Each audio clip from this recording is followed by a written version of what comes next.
Boa noite a todos. Nosso assunto de hoje, que nem a gente já havia comentado, né? Nós vamos abordar hoje a respeito da administradora de bens. E o tópico, eu deixei ele como título, né? Planejamento tributário, patrimonial, societário e sucessório, né? Nossa mãe, professor, quer matar a gente no nome, né?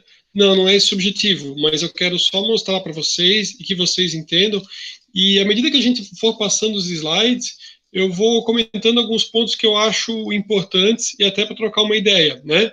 Mas já adiantando, é tipo a situação assim, ó, não adianta eu querer criar uma administradora de bens, eu transfiro todos os meus bens para um filho em detrimento ao outro, aí fiz a verbei, fiz contrato social, fiz toda a transferência, né? Utilizei ali os imóveis para integralizar no patrimônio da empresa, ou seja, aquele imóvel que estava no meu nome pessoa física passa a ser no nome da empresa, e daí o outro filho que, digamos, foi preterido, ele pode ingressar com uma ação judicial e pedir anulação. Então, assim, todo o processo que foi feito para a criação da administradora de bens vai tudo por água abaixo. Então, assim, vou trabalhar de uma forma sucinta e bem leve, bem bacana com vocês, né? Mas um pouquinho a respeito da questão da sucessão, né? A questão tributária vai entrar para demonstrar o quanto que é interessante a administradora de bens ao invés desses bens estarem na pessoa física, né? A respeito do direito societário, para ver a melhor forma de constituir a empresa, e a gente vai trocando algumas ideias e algumas experiências sobre o assunto, tá? O assunto é bem interessante. Para a elaboração desse material de slide, eu fiz um compilado de algumas apresentações de escritórios que trabalham na questão do planejamento tributário e relacionado também à criação da administradora de bens, né? Eu acabei decidindo por fazer fazer um compilado, como se fosse uma concha de retalhos, né? Onde eu acabei juntando ali mais informações para tentar me recordar de passar o máximo de informações para vocês sobre o tema, tá? Então, o que o cliente pretende, né? Quando ele vem ou quando ele indaga, né? Ou até quando, digamos, de certa forma, até ofertado para ele como uma possibilidade, uma sugestão, né? A preocupação para esse cliente em relação à sucessão, né? Sucessão é assim, ó, quando ele não estiver mais aqui, quando ele vir a falecer, né? Como é que vai ficar? Porque o que acontece é o seguinte: muitos casos a gente tem aqui no país, né, de pessoas. O Brasil, vocês sabem que tem uma carga tributária altíssima. Então, assim, é difícil você ter empresas que são centenárias, né? Geralmente são poucas que acabam conseguindo permanecer por um período muito longo, né? Não é uma questão só do empresário, não é que o empresário é maluco. Vocês estão aí no dia a dia das empresas, vocês sabem, né? A carga tributária é bastante alta. O próprio auditor da Receita Federal também é uma pessoa consciente, ele sabe disso. Mas a pessoa, quando ele empreende, conseguiu ter êxito, conseguiu ter sucesso, sempre existe uma preocupação, né? Como é que vai ser o dia que eu não estiver mais aqui, né?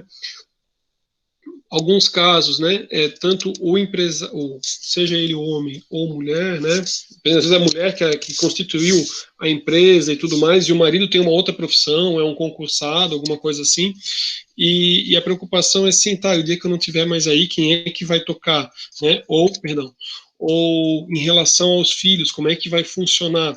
Por quê? Porque às vezes quando eles estão sob o comando do pai, as coisas funcionam, né? Um está lá responsável pela parte da produção, o outro filho cuida da questão do marketing, e todos eles estão subordinados àquele empreendedor que montou o negócio. Mas o dia que o pai não estiver aí, né, tem aquela discussão, como é que vai funcionar a gestão, como é que não vai, como é que vão se entender. Então, pensando nisso, né, muitos tanto pessoa física, né? Pode ser a pessoa física pensando em constituir uma empresa, ou pode ser aquele empresário que ele já tem, né? O empreendedor que já tem uma empresa, perdão, empreendedor que já tem uma empresa, e como é que vai ser, digamos, né? A divisão ali com a preocupação da sucessão, né?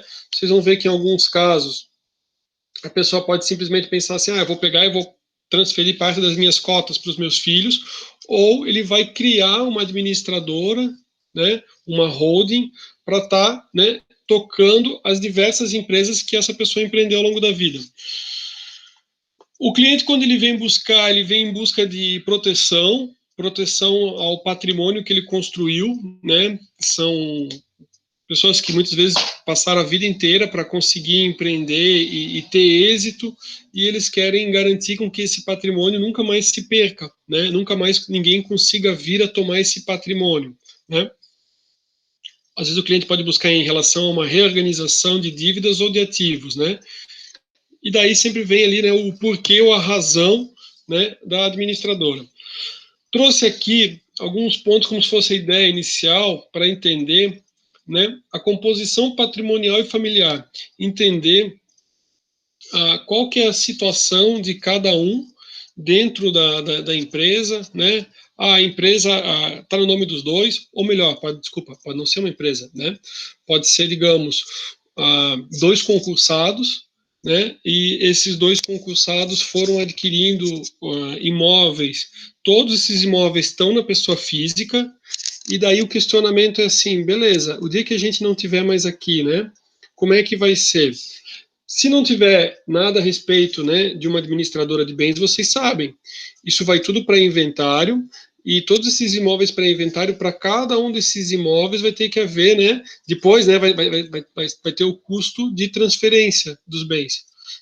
Professor, e se não for possível, né, estabelecer assim, ó, o imóvel A vai para o João, o imóvel B vai para a Maria, o imóvel C, né, se não for possível, em alguns casos eles vão ficar em condomínio, ou seja, tem lá uma casa, nessa casa vai ficar, digamos, em frações, né, para os filhos, no caso, digamos que os pais não estejam mais. Então, né, em relação à composição, análise, né, da pessoa, do imposto de renda, demais documentos de estilos, escrituras, né, um primeiro passo é justamente fazer o quê, né, trazer toda essa documentação, quais são os imóveis, né, quais são os imóveis que fazem parte desse patrimônio, quais são as empresas, ou seja, quais são os contratos sociais ou os estatutos, né, as ações que fazem parte desse patrimônio, né, quanto que é o rendimento, por quê? Porque a gente não está falando só da administradora, a gente está falando de todo um planejamento, né, de qual que é o caminho, como é que vai ser feito, né, vai ser criada uma administradora, vai ser, né, em relação aos rendimentos que atualmente as pessoas têm na pessoa física, como é que vai ficar isso? Então aqui tem, né, ó, natureza dos bens e ativos, né, sejam eles móveis, imóveis, valores mobiliários, são as ações, vocês sabem, veículos, né, a composição familiar e a relação familiar. A questão da relação familiar, composição e tudo mais, é para justamente entender, né, o quanto que é possível dispor desses bens e qual que vai ser o procedimento a ser tomado, tá? Então, alguns tópicos que a gente vai abordar nessa nossa conversa, né? Aspectos patrimoniais, aspectos societários e aspectos tributários e economia fiscal. Tá? Coloquei aqui, vou trazer um pouco acho que tem exemplos também de casos para a gente trocar uma ideia. E é importante, eu não sei se vocês tiveram na introdução à administração, mas aí a gente vai passando, boa noite, Felipe, e a gente vai vendo, né? Porque, assim, ó, eu já vi acontecer na prática, né?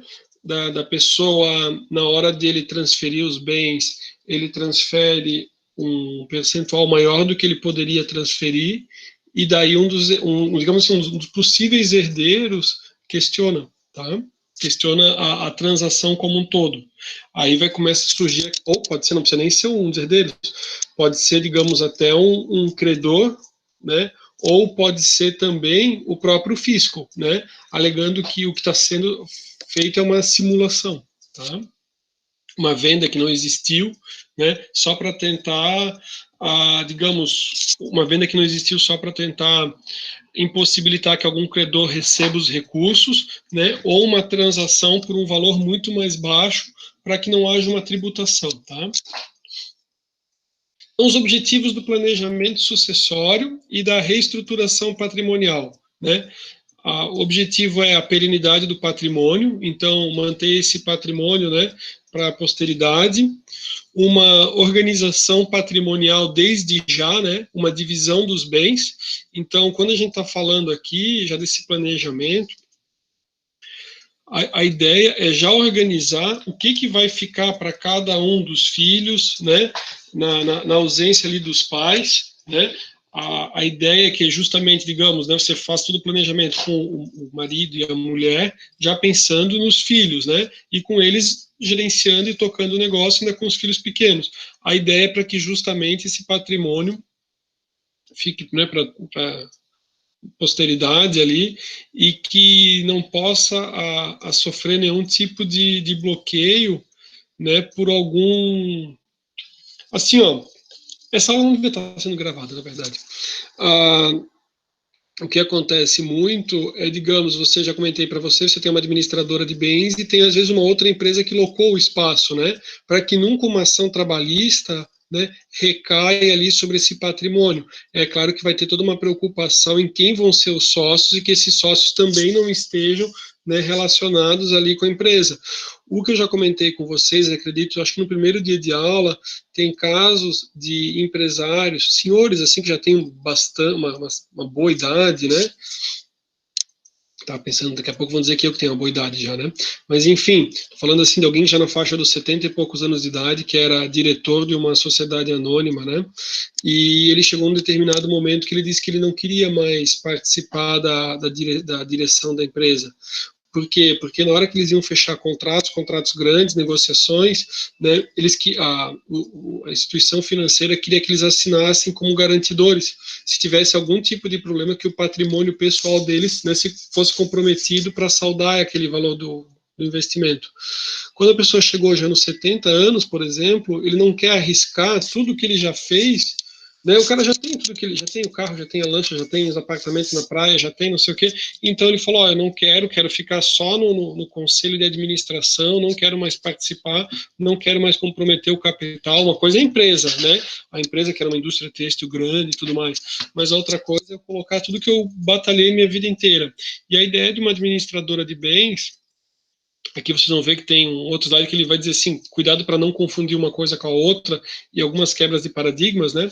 Mas a ideia é justamente proteger todo esse trabalho que foi feito bem direitinho, tá? Não é objetivo fraudar, se for fraudado, você vai conseguir, né, anular ou tornar nulo toda a operação, tá? Beleza, então, serve como uma forma de divisão de bens, também como uma forma, né, de prevenção de conflitos futuros entre os herdeiros. Já vai ficar bem direitinho como é que vai ser a divisão ali entre os herdeiros, né? Dependendo da situação, você pode colocar e constar ainda no contrato como é que vai ser a gestão, né? Situações onde você tem os herdeiros, mas você quer ter uma administração profissional cuidando desses bens. Você imagina o seguinte: você tem os filhos pequenos ali, né? E daí, digamos, você venha não estar mais aqui, acontece alguma coisa. E daí esse bem ali vai ser administrado por alguém que não tem o menor conhecimento de gestão, né? Tem um caso de uma de origem grega, né? Uma das pessoas mais ricas do mundo. O que aconteceu? Ela era uma criança, né? O pai dela não poderia tocar a empresa e tinha todo um conselho, né? Porque desde o começo já não se acreditava talvez que o pai pudesse tocar o negócio, e que era, né, o pai da criança, e quem tocava era um conselho profissional, né? Uma administração profissional que gerenciava os bens, era um patrimônio gigantesco, né? Isso é bem conhecido, um nome bem conhecido. Beleza. Redução também de custos, né? Custos depois com a transferência desses bens ou com a própria administração. E o que a gente vai ver que também existe a redução desde já, tá? Não é uma redução só depois numa questão de sucessão, mas é uma redução ali nos gastos ali mensais. Uma forma de proteção patrimonial e também uma forma, né, de se alcançar a eficiência tributária.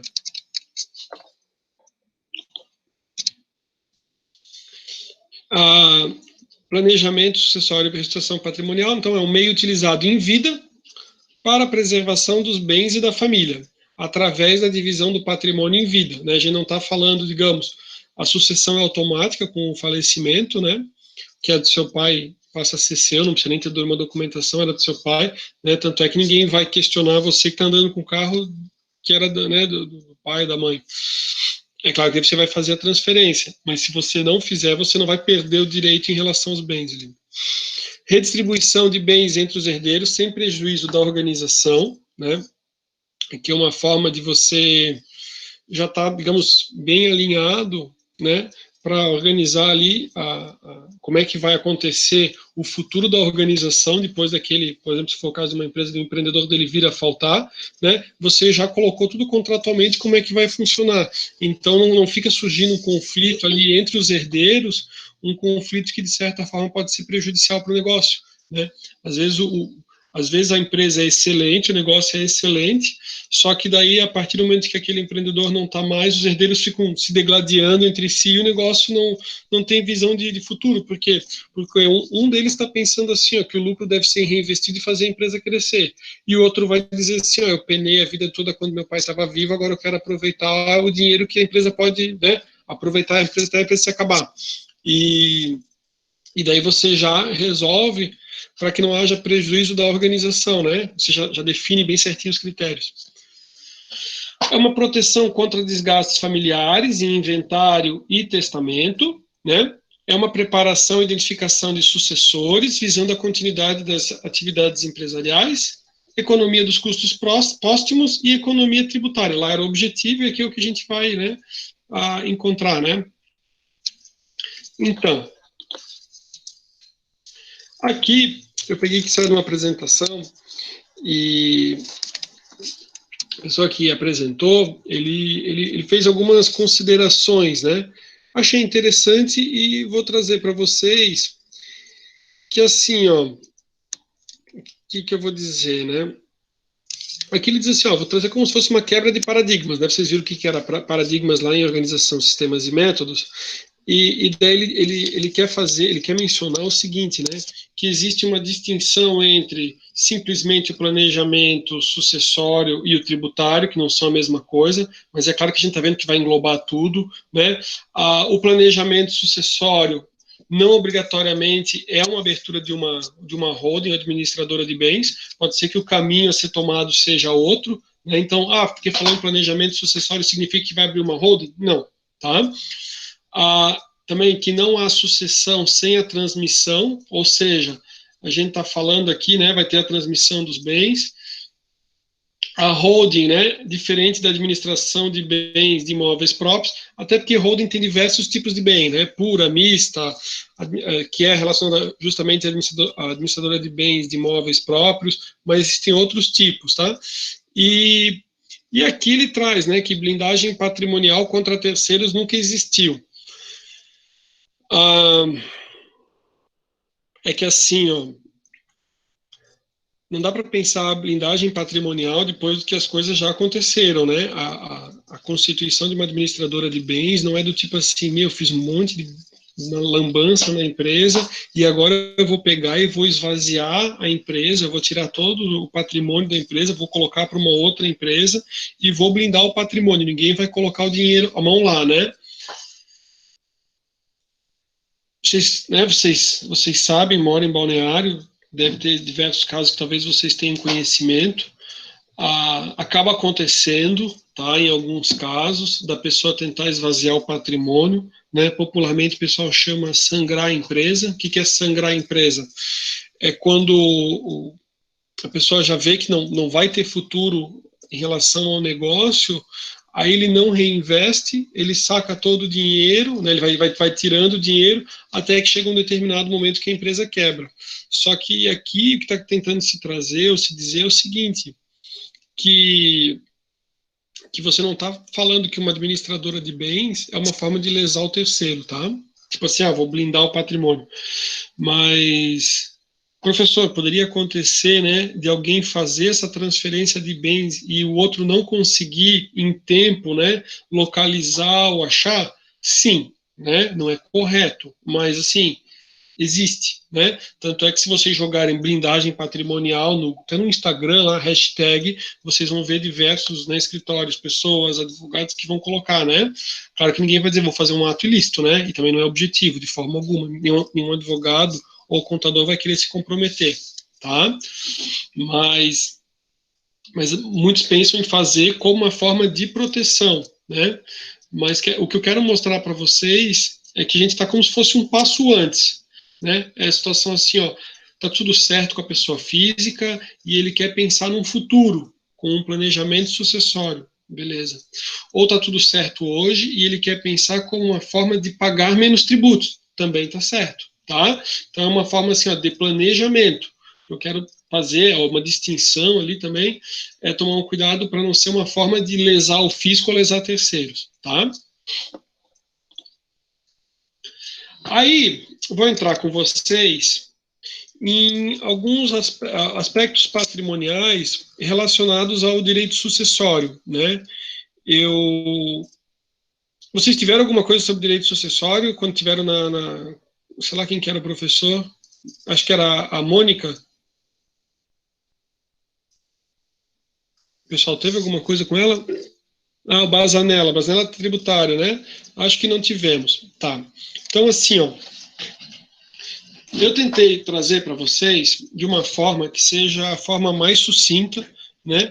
Tipo assim, né, não interessa trazer aqui os artigos e vamos, né? Também minha preocupação assim, ó, é trocar uma ideia com vocês para o cara dizer assim, cara, eu já sei, tenho em minha mente, vou fazer aqui e vou atrás, né? Não é objetivo fazer e também não vou cobrar em prova que a pessoa tenha decorado o artigo de lei, né? Na graduação em direito, o que acontece, né? Nós temos 3 semestres de direito empresarial, 2 ou 3 semestres de direito tributário, e além de obrigações, contratos, cada um é um semestre, tem um semestre só para tratar sobre sucessões, tá? Ninguém vai precisar disso aqui, tudo aqui, né? Mas assim, ó, a ideia qual que é? Na hora que você vai, né, constituir matrimônio, lá vai se casar, você tem diversas formas, né, o casamento tem diversos regimes. Antes da década de 70, não me recordo bem certinho o ano, o regime de comunhão, por exemplo, assim, vocês talvez vão encontrar muito no caso dos avós de vocês, né? O regime de comunhão era o regime que é chamado regime legal, né? Regime legal é assim, quando você não diz nada, né, é o regime legal. O regime legal, antes lá dos anos 70 e poucos, lá, ele era o regime de comunhão universal. Então você olha lá seu avô e sua avó lá, eles são casados pelo regime de comunhão universal, tá? A partir dos anos 70, década de 70, o regime adotado no Brasil é o de comunhão parcial de bens, né? E aqui eu vou mostrar um pouquinho como é que funciona, porque a ideia é o que é, né? Como é que fica o patrimônio quando as pessoas se casam. Vou mostrar assim, um slide cada um deles. Por quê? Porque a preocupação é assim, ó, se a gente está falando de uma ideia de planejamento do patrimônio, né, as pessoas eles não têm direito de dispor de todo o patrimônio, porque parte do patrimônio é do cônjuge. A outra parte digamos, devida para os filhos, né? Então você não pode chegar e dizer assim, uma pessoa casada com filhos e dizer assim, eu vou pegar e vou constituir uma administradora de bens e vou colocar no nome do meu sobrinho, né? O filho vai dizer, cara, peraí, tipo assim, beleza que não vai poder, né, não posso discutir minha herança com o pai em vida, né? Só que assim, o cara também está esvaziando o patrimônio, né? Dá para discutir, tá? E ganha o filho que entrar com a ação discutindo a questão da legítima. Então vamos ver o que diz aqui, ó. Breve introdução às disposições do direito sucessório brasileiro. Então, assim, diz assim, ó, a metade dos bens da herança pertencem legalmente aos herdeiros necessários, né? É o que é chamado de legítima, tá? São os herdeiros necessários. Quem são os herdeiros necessários? Os descendentes, que é os filhos, os ascendentes, que é o pai, e o cônjuge do falecido, né? Ou seja, o marido ou mulher, né? O cônjuge do que sobrou, né? O testador só pode dispor da metade da herança. Então, assim, ó, aqui, o que o material está dizendo, já que a gente está falando sobre, pensando, né, num planejamento sucessório, ou na melhor forma ali da questão tributária, a gente vai ver que a pessoa poderia dizer assim, olha, eu posso deixar o pessoal se virar, tipo, depois que não tiver mais aí, ou eu posso fazer, por exemplo, um testamento, né? Eu não preciso criar empresa nenhuma, eu faço um testamento, o dia que eu morrer, eu já estipulo como é que vai ficar para cada um deles, tá? Essa é uma ideia. Só que para mim fazer o testamento, eu não posso colocar 100% dos meus bens. Se eu dispor, né, de 100% dos meus bens no meu testamento, o que, digamos, o advogado vai tentar fazer da parte contrária é dizer assim, ó, esse testamento não tem validade. Tá? Esse testamento ali, ele ultrapassou ali, ele não atendeu a questão da legítima, né? Então, esse testamento aí não é válido, tá? Então, na hora que for fazer, uma das possibilidades, né, pensando assim no futuro, para que depois os filhos não briguem, dizer assim, ó, vou fazer esse testamento. Um vai ficar com tal empresa, outro vai ficar com outra, um vai ficar com bem, vai ficar com outro. Só que, para que seja feito o testamento, isso, né? Eu não sei se o Gugu tinha testamento, como é que era ali o caso dele ali. Ali o caso, acho que era acho que tinha, né? Que era da esposa, que não era esposa, né? Apareceu agora um outro rapaz que disse que era namorado dele. Do Gugu eu não vi, Thalita, como é que ficou. Se quiser comentar alguma coisa, bem bacana.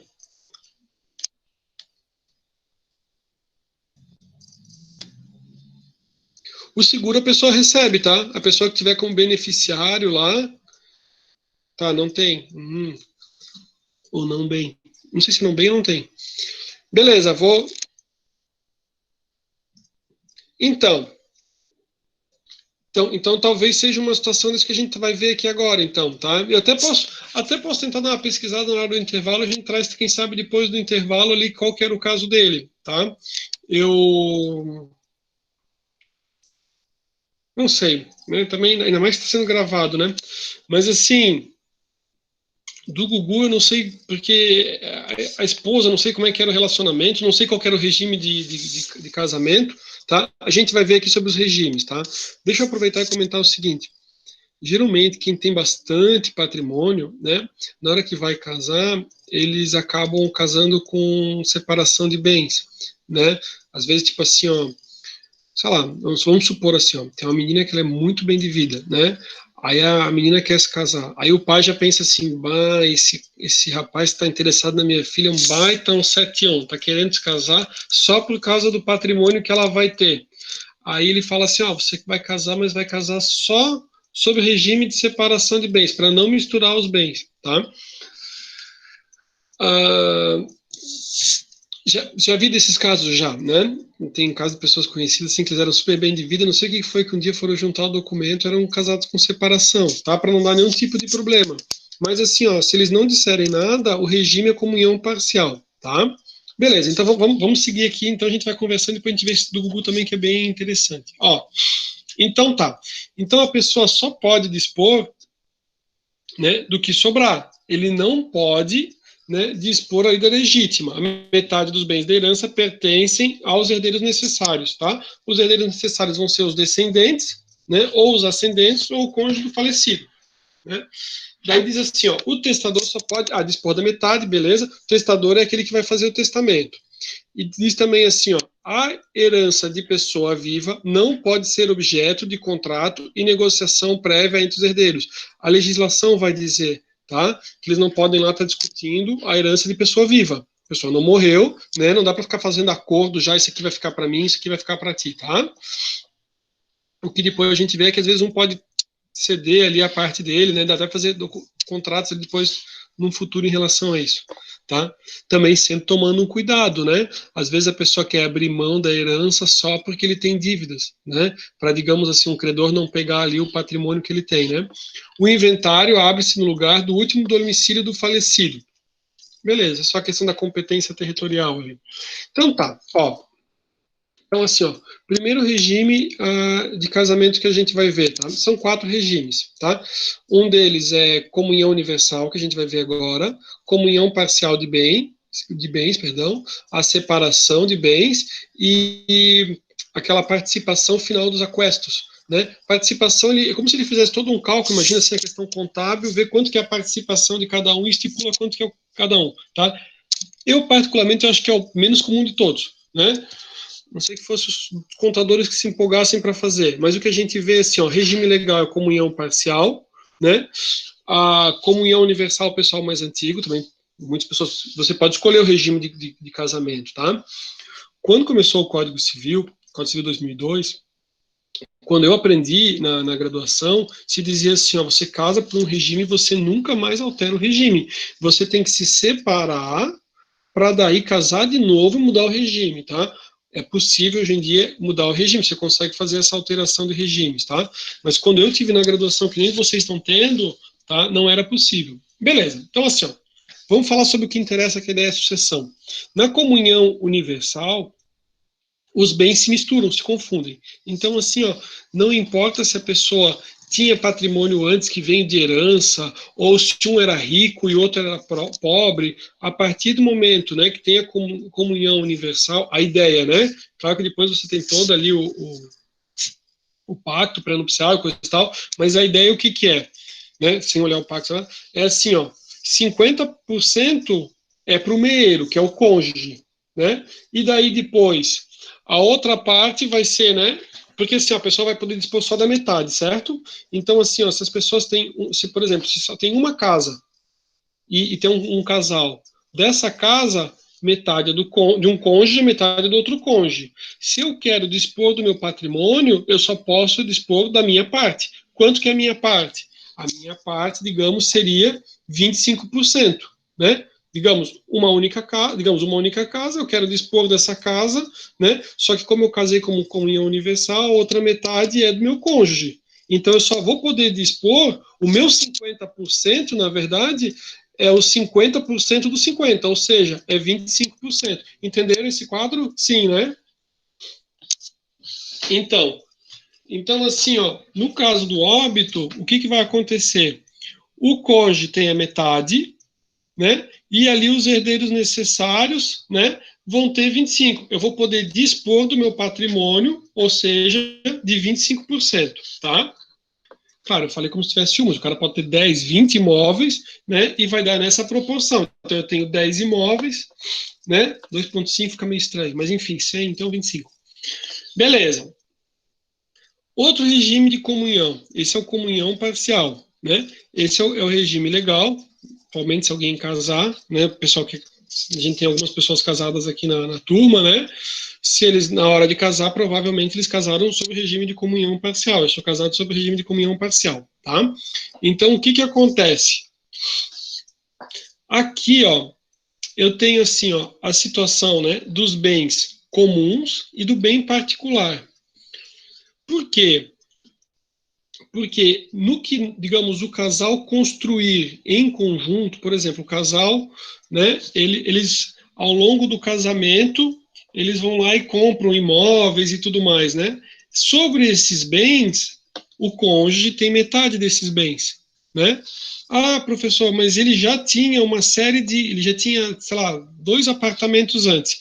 Esses 2 apartamentos, a esposa dele não tem direito, né? Ou o que ele recebeu de herança, por exemplo, dos pais dele, a esposa não vai receber, ou o marido, né? O marido não vai ter direito, tá? Eles só vão compartilhar, por isso que é comunhão parcial, só o que eles construírem ao longo da vida. Então, assim, ó, o que a pessoa tinha antes do casamento, ele pode dispor de 50%. Então, ele tinha 2 imóveis do mesmo valor. Um dos imóveis ele pode fazer o que ele quiser, que destinação de testamento. Né? O que o casal construiu depois, 50% é da mulher, então ele pode fazer 25%. Nas aulas de direito sucessório, além da questão de estudar a legislação, nós tínhamos também uma preocupação de ficar fazendo as contas, né? O professor fazia a gente fazer as contas. Por quê? Porque depois ia ter que ingressar com uma ação, uma discussão, e daí a gente tinha que demonstrar ali quanto que era o percentual. Não vou fazer isso com vocês, né? Mas só quero que vocês entendam a, digamos, o porquê que, digamos, né, em algumas situações você consegue dispor de uma quantidade maior do patrimônio, outras vezes menor, né, e justamente o que vai influenciar ali a questão do regime de comunhão. Então, estão captando isso comigo bem tranquilo, né? Assim, da forma que eu estou passando, claro. Aqui dá pano para manga, tá? Isso aqui, isso aqui, digamos, em questão de discussão aqui, se a pessoa tinha direito, se não tinha, daí a pessoa diz que participou, que faz, né? Aqui, dependendo, a conversa vai. Mas é claro, o que vai ser verificado é assim, ó, quando casou, né? O que bens foram constituídos e vai adiante. Beleza. Aí eu tenho, né? A situação da separação total de bens, tem até a separação em situação, né, onde a pessoa, a partir de uma certa idade, ele só pode casar com separação, que é a separação obrigatória de bens, e nesse caso a pessoa vai poder dispor de 50% dos bens. Eu botei um X aqui, ó, para dizer que não tem meação, né? Porque o cônjuge não vai ter metade dos bens porque eles já casaram com separação de bens, tá? Então, o cônjuge não tem direito ao patrimônio e ele pode dispor de 50% dos bens. Os outros 50% vão para quem, professor?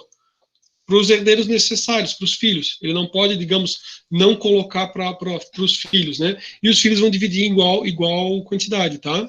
Não dá para mim dar mais para um ou mais para outro, né? Assim, ó, se vocês são filhos de Deus, vocês já devem ter visto vários casos na família, né? Talvez não na de vocês, graças a Deus, mas assim acontece bastante, tá?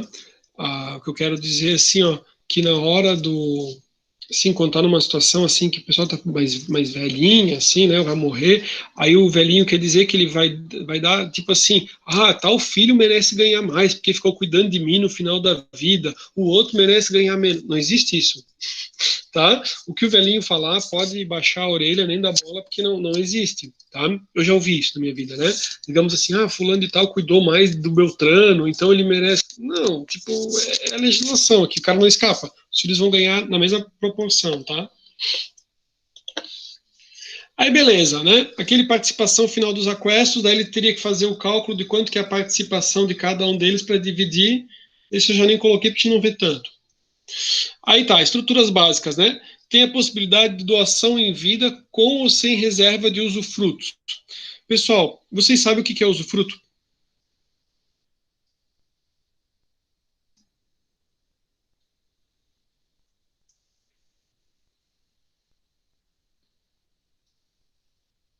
Pedro sabe usar enquanto. Isso. Beleza, beleza. Então tá. A ideia, né, é justamente a ideia, né, de poder usar e de receber os frutos. Então, assim, a, digamos, aqui, por exemplo, doação em vida, ele transfere em vida para os filhos, ali os bens, né, tá o nome dos filhos, só que ele tem o direito de usar o imóvel, então ele continua morando no imóvel, tipo, só tem aquele imóvel, ele continua morando no imóvel, se ele quiser locar o apartamento, ou vários imóveis, ou os bens, ou fazer, ele tem direito a receber essa locação. Essa locação, então assim, ó, o apartamento está no nome do filho, que é o João Júnior, né? O João Júnior é dono do apartamento, só que o aluguel vai todo para o João, o pai, né? Então, essa é a ideia do usufruto, até o momento que ele venha a falecer. Quando ele venha a falecer, né, é levada a informação, é claro que é pago uma taxa, né, mas daí vai sair aquele usufruto. Mas o imóvel, ele já está no nome do filho, tá? Só vai ter lá no registro do imóvel, né, que existe, então, o direito de usufruir, né, o bem, tá? Do testamento e pessoa jurídica. Aí eu coloquei aqui, ó, doação sem reserva de usufruto, o cara transfere, doou, aqui já não está nem falando de empresa, né? A gente está falando só de doação, transferiu ou com reserva de usufruto. Deixa eu perguntar uma coisa. Vocês algum dia já viram a respeito do ITCMD, quanto é que é o ITCMD? O ITCMD, vocês tiveram aula com Bazanella, é o imposto de transmissão causa mortes, né? Tipo assim, é o imposto que é pago, né, para o estado nosso de Santa Catarina, né, numa situação de morte. Beleza. Então tá. Confesso para vocês que quando eu tive na graduação, não me foi dito a respeito de percentuais. Então eu não tinha noção de percentuais, né? E quando você vai fazer tipo o exame da prova da OAB e tudo mais, não é uma matéria cobrada os percentuais, porque como cada estado tem um, e a prova é em âmbito nacional, ele não é cobrado. Mas o que eu posso trazer para vocês, trouxe aqui uma informação bem bonita, bem bacana, esse artigo que é do tabelionato de Porto Belo. aqui da nossa região, né? E ele especifica quanto é que é o percentual. Então, ele diz assim, ó, as alíquotas do ITCMD de Santa Catarina podem variar de 1 a 8%, tá? Então, o ITCMD pode ser de 1 a 8%, da seguinte forma, ó, em benefício de parentes colaterais, né, caso de irmão, sobrinho ou primo, de pessoas sem grau de parentesco com a pessoa que está dispondo, ele vai ser de 8%. Então, assim, ó, o imposto, o imóvel é 1 milhão, né, o patrimônio lá é 1 milhão, o imposto lá, ou uma doação, né, de 1 milhão, né, em óbito, é 8%, não tem grau de parentesco, tá? Agora, se for pessoa com vínculo de parentesco em linha reta, pais, avós, filhos ou netos, aplica essa alíquota de 1 a 7. Aí o que ele faz? Ó? Aqui, não sei se vocês estão não sei não, vocês estão visualizando, né? Ele traz assim, ó, até 20 mil, 1%. Dos 20 até os 50, 3%. Lembra que a gente fez a alíquota do imposto de renda? Ele não joga direto 27,5 se a pessoa teve uma renda maior. Ele vai assim, ó, até os primeiros 20 mil, 1%. Aí depois, dos 20 aos 50, ele calcula os 3%. Dos 50 aos 150, os 5%. E acima, os 7%. Então, se vocês tiverem depois de interesse, não vou cobrar isso de vocês, né? Mas só para saber, ó, ele traz um exemplo de um imóvel de 170 mil, ó. Aí ele explica, ó, um imóvel de 170 mil, ó, ele vai ter lá, ó, os primeiros 20 mil ele vai pagar 200, dos 20 aos 50 são 30 mil, dos 30 mil a 3% ele vai pagar 900, aí dos 50 aos 150, ou seja, são 100 mil ali, desses 100 mil ele vai pagar 5%, 5 mil. Então, assim, ó, pessoal, estado de Santa Catarina, né? Uma situação que a pessoa vai pagar uma alíquota que ele vai de 1 até 7% num imóvel simples, tá? Pessoal, não é um imóvel absurdo, né? Num imóvel de 170 mil, a pessoa vai receber um imóvel de 170 mil, só o ITCMD, não estou nem falando da escritura, nada, só o ITCMD vai 7.500. Sabe qual que é a grande dificuldade? É que assim, ó, um imóvel de 170 mil, para nossa região ali de Balneário Camboriú e Camboriú, né, é difícil o cara achar, o cara batalha bastante para achar esse imóvel, né, com esse preço, assim, geralmente os imóveis são bem mais caros, né, e o que eu quero passar para vocês é que a pessoa que é mais humilde, né, a gente tem alguns amigos, vocês devem conhecer alguns amigos de vocês que são corretores de imóveis, né? Aí quando você fala em percentual para essas pessoas, ele fala assim, meu Deus, mas tipo assim, isso é muito dinheiro. Então, né? Eu pensei, só para não pensar que eu sou o único que acha que é caro, mas assim, ó, às vezes a pessoa batalhou a vida inteira e ele não pagou 170 mil nessa casinha, tá? Isso ali, esse patrimônio ali, é, tipo assim, ele pagou bem pouquinho, construiu a casa ao longo da vida inteira. Aí a pessoa vem a falecer. Aí quem recebe ali, ou quem, né, na hora de pagar o imposto para regularizar o imóvel, custa 7.500. A verdade é o seguinte, a maioria das pessoas não faz. Tá? A maioria das pessoas, ela não regulariza a situação do imóvel. O imóvel fica lá, não foi feito inventário, ou começou o inventário, não deu continuidade, e esse imóvel nunca foi transferido. Existe uma multa, tá? Ela vai aumentando, só que a multa não é sobre o valor do bem, ela é sobre o valor do imposto. Então, assim, ó, o que mais acontece é a pessoa deixar até o momento que ele queira vender esse bem, né? Eu, particularmente, já tive situações onde a pessoa fala, não tenho como fazer, não tem como, né? Vai deixando, deixa mais para frente, né? Depois vai pagar com a multa, ou seja, vai pagar um ITCMD mais alto. Mas, por exemplo, às vezes, por exemplo, os pais faleceram, né? Todo mundo ganha lá um salário, ou a pessoa ganha um salário mínimo, ou ganha 2 salários mínimos. Aí, para a pessoa desembolsar ali o valor, nunca sobra nada. Para o cara desembolsar, ele já mora na casa, não muda nada, ele deixa assim. Ele não transfere, tá? Então, legal, trouxe aqui para vocês, né? Ó, doação. Daí ele vai fazer o cálculo quando você tem, né? Esse aqui é interessante, se vocês quiserem consultar depois, ele vai fazer quanto que seria que cada um deles vai pagar. Porque, assim, cada um vai ganhar uma parte, ou cada um vai receber um valor. Aí ele diz quanto que seria devido para, digamos, cada um dos filhos pagar em relação ao imposto, numa questão, por exemplo, de inventário. Tá? É bem legal, achei bem bacana o site aqui, né? Dá para achar em outros locais, mas bem legal, assim, para pesquisar, tá? Vamos voltar aqui para os slides, tá? Meu objetivo não é que vocês façam as contas, mas meu objetivo é que vocês compreendam que, assim, ó, se a pessoa, ela nunca fizer essa administradora de bens, se ele já tem mais patrimônio, né, e depois tiver que tudo isso aí ir para inventário, vai dar uma paulada, tá, no ITCMD, né? Ah, professor, mas se ele fizer a transferência da empresa para o filho, também vai ter o ITCMD? Vai ter também, tá? Mas daí tem algumas situações, né? Às vezes os imóveis que entraram com valor mais baixo, né? E daí você consegue. Não estou falando, né, de fraude ali ao fisco, né?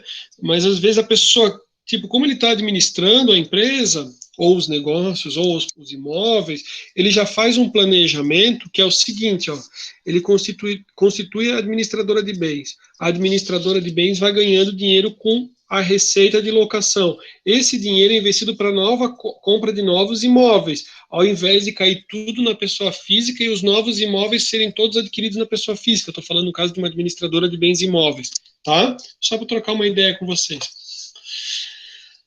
Já que a gente falou, né, sobre a possibilidade, ou ele não faz nada, a pessoa não faz nada e vai para inventário, ou a pessoa fala assim, ó, eu vou fazer um planejamento sucessório da seguinte forma, vou fazer com base no testamento.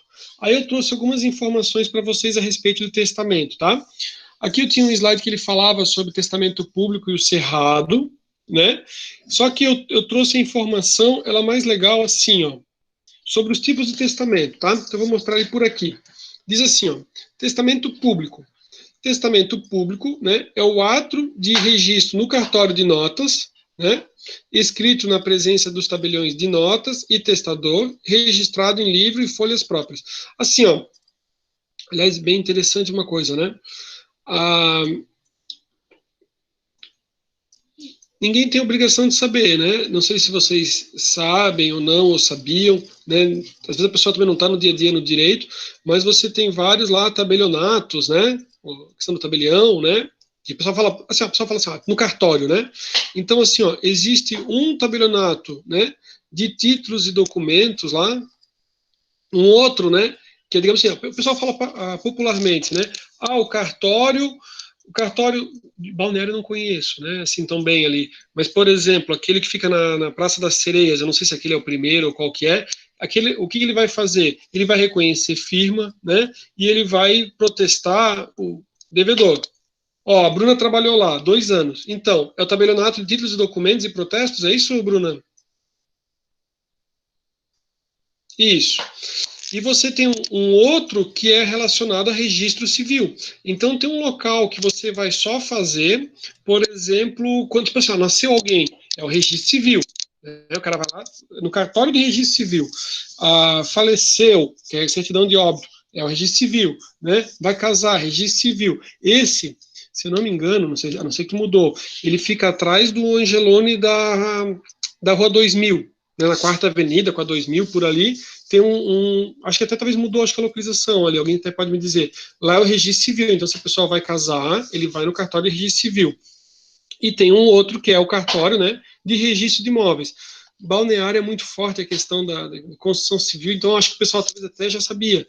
Mas às vezes a pessoa pensa assim, mas será que todos eles poderiam fazer as mesmas coisas? Não, cada um tem a sua atribuição, tá? Então tá, o testamento público, então é feito no cartório de notas, tá? Escrito na presença do tabelião de notas, testador, registrado em um livro e folhas próprias, na presença de 2 testemunhas, que não podem ser parentes daquele que vai fazer o testamento, né?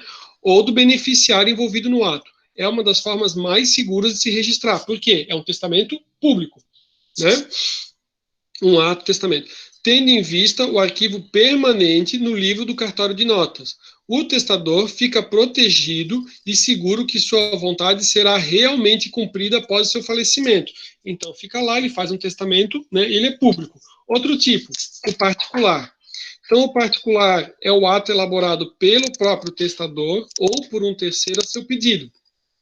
Esse registro não recebe aconselhamento ou instrução do tabelião no cartório de notas, sendo necessário a presença de 3 testemunhas para a leitura e assinatura do ato. A desvantagem do testamento particular é a fragilidade que a declaração se enquadra, pois, em caso de irregularidades, torna o ato nulo, além de poder ser extraviado ou destruído, ou nem sequer mencionado no inventário de bens, né? Então, o particular é mais difícil porque, digamos, né,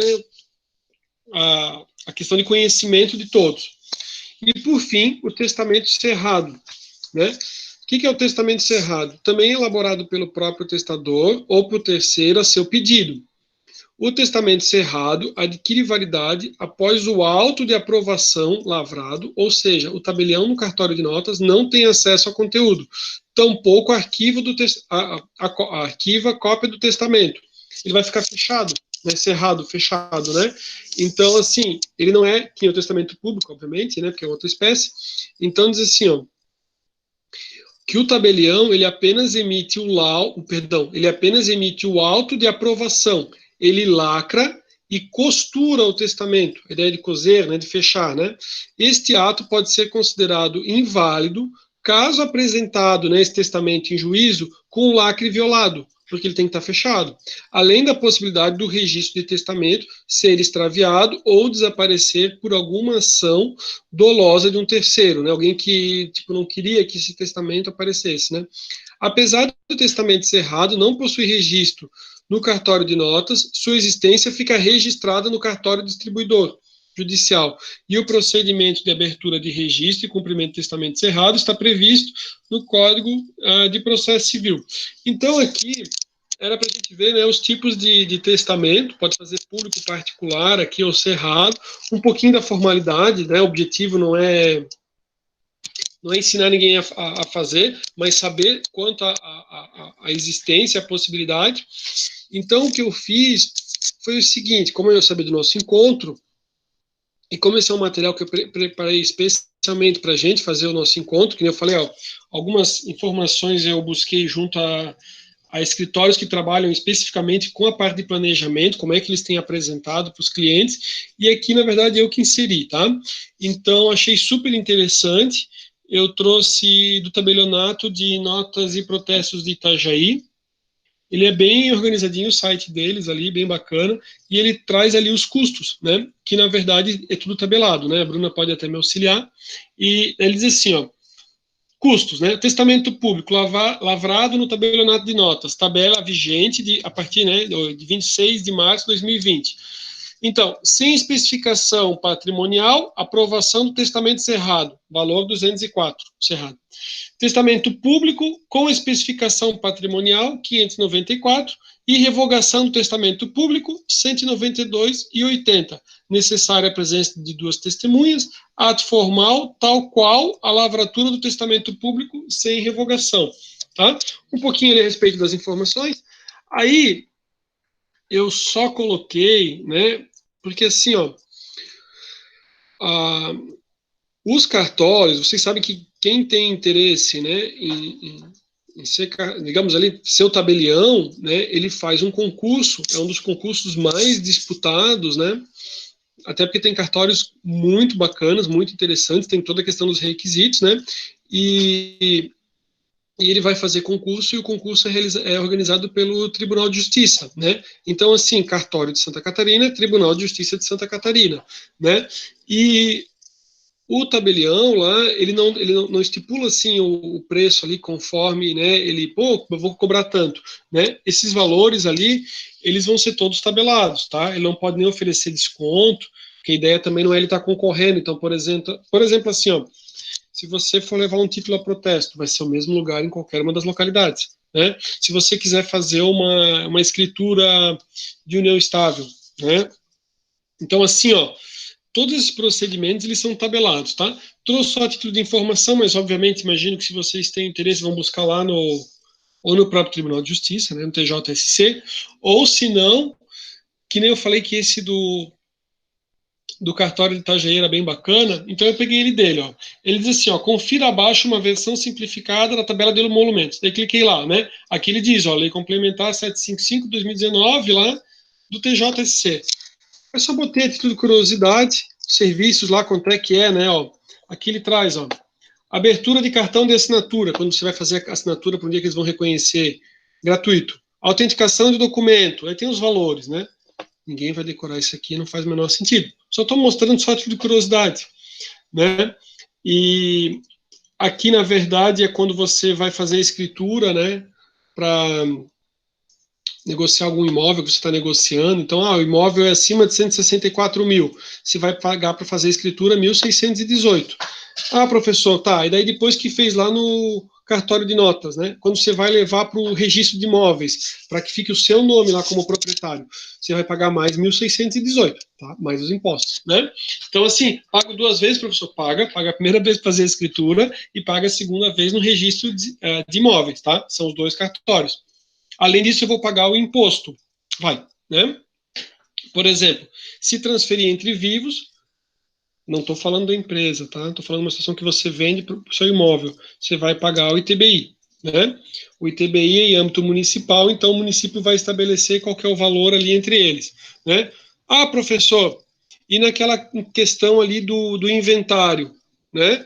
Aí vai é inventário judicial, né? Aí já vai direto do juiz, direto já vai para o registro de imóveis, né? Eu vou fazer toda a questão, não tem nenhum menor nem nada, eu vou fazer direto no cartório, posso fazer? Pode, né? É bacana? Eu acho que é interessante, até mais rápido, né? Do que fazer judicial, se não tiver menores e tudo mais. Tem alguns questionamentos, dá até para algumas situações, até para conseguir levar mais coisas ali para o cartório, né? Beleza, ó. Aqui só a título de informações ali, né? Só peguei assim para ver. Aí, alguém sabe de alguém que teve uma situação que teve testamento, assim, de algum parente, alguma coisa assim, não? De vocês têm alguém assim que daí tinha testamento? Não? Tá. Então, assim, ó, como eu já vi um testamento, aí eu vi assim que eu pensei assim, mas falta alguma coisa, né? Eu quis jogar no Google para ver se o Google me dizia, né? Mas o Google não me disse nada, mas eu conheço o testamento e vi o testamento. Eu pensei, não, então tá bom, então eu vou pesquisar diferente para mostrar para tudo que eu queria mostrar para vocês, eu queria que aparecesse no Google assim a resposta, né? Então tá. Quando eu jogo no Google, o Google diz para mim assim, ó, olha, a OAB, isso aqui não é atual, tá? É 2014, quando você pergunta ali os custos para fazer um testamento, tá?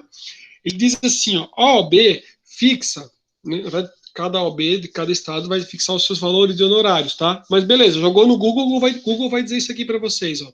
A OAB fixa em 2.380 o valor máximo que os profissionais podem cobrar para preparar o testamento e acompanhar todo o processo. Pessoal, essa informação aqui ela é desatualizada, do Google, não é da OAB, tá? Mas achei interessante para o cara ter uma base. Por quê? Porque é meio maldosa esse documento, porque ele diz assim, ó, caso o procedimento seja feito diretamente em cartório, na presença de um tabelião, sem o auxílio do advogado, esse valor é R$ 58,70. Não quero induzir ninguém a fazer nada, tá? Mas o que acontece aqui? Quando você joga no Google, o cara pensa assim, cara, por que eu vou pagar 2.380 para o advogado e o cartório é o santo, né? Não estou querendo nem falar de um, nem de um, nem de outro, né? Mas assim, quero mostrar mais algumas coisas para vocês. Primeiro que vocês viram que o valor não era esse, né? Que ele mostrava outros valores ali, tinha bens, e a gente não está falando de inventário, a gente está falando de testamento aqui, tá? Vou deixar um testamento, né? Vou te voltar rapidinho. Ó, vou deixar um testamento ali, 594. Segundo aqui, o testamento público, né? 594. Beleza. Não estou nem falando de reconhecer assinaturas, nada, né? Aí, eu queria trazer para vocês algo chamado de vintena, que é a remuneração do testamenteiro, tá? Por que eu estou falando isso? Né? Porque a gente tinha na família, né, feito um testamento público, né, e tinha remuneração do testamenteiro. Então não é os R$ 594, tá? Ou vou explicar. Olha só. Aí eu quis trazer a informação, eu joguei assim, tipo no Google também, né, para ele me dar a resposta, né, assim, de uma forma bem tranquila. Já que a gente está fazendo tudo de uma forma tranquila. Ele diz assim, ó, para remunerar o testamenteiro, o testador, aquele que vai fazer o testamento, determina o valor ou ele determina o valor ou o institui como herdeiro. Diz assim, ó, salvo disposição testamentária em contrário, o testamenteiro, que não seja herdeiro ou legatário, então aquele que vai fazer lá, né, que ele não é herdeiro, não é lá um filho, alguma coisa assim, né, ou ele é o legatário que vai receber, né, ele terá direito a um prêmio, que se o testador não houver fixado, será de 1 a 5%. Então, como eu falei para vocês, o caso que a gente tinha na família, o percentual, né, do tabelião lá era de 5%, né?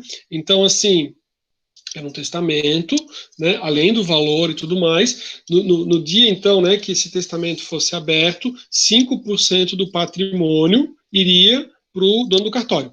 Tá? Beleza? Geralmente, o Google não disse isso de primeira, ele só disse que o advogado cobra caro 2.380, tá? E 5% do patrimônio era muito maior, né? É tipo um leiloeiro, quase, né? O cara vai fazer um leilão lá dos bens, lá o testamenteiro, 5%. E naquele caso tem sido fixado em 5%, tá? Arbitrado pelo juiz sobre a herança líquida, conforme a importância dela e maior ou menor dificuldade na execução, tá? Então, eu trouxe a título de informação, achei bem interessante, né? E isso se chama vintena, tá? Que é a remuneração do testamenteiro. Então, você faz um testamento público, né, na hora que esse testamento lá, que vier a óbito e tudo mais, né, o testamenteiro, se ele não for herdeiro, se não for parente, ele tem direito a um prêmio. Esse prêmio pode variar de 1 a 5%, né? E no caso ali, já tinha sido fixado o testamento com 5%, tá? É que às vezes eu gosto de colocar porque o Google fala que o advogado lá é o maldoso da história e mostra todo mundo como sendo bonzinho. Daí eu pensei, pô, mas eu vou mostrar diferente, então. Ó, aí eu trouxe uma questão que você consegue colocar as cláusulas, né? E as cláusulas de... Aí eu trouxe aqui, né?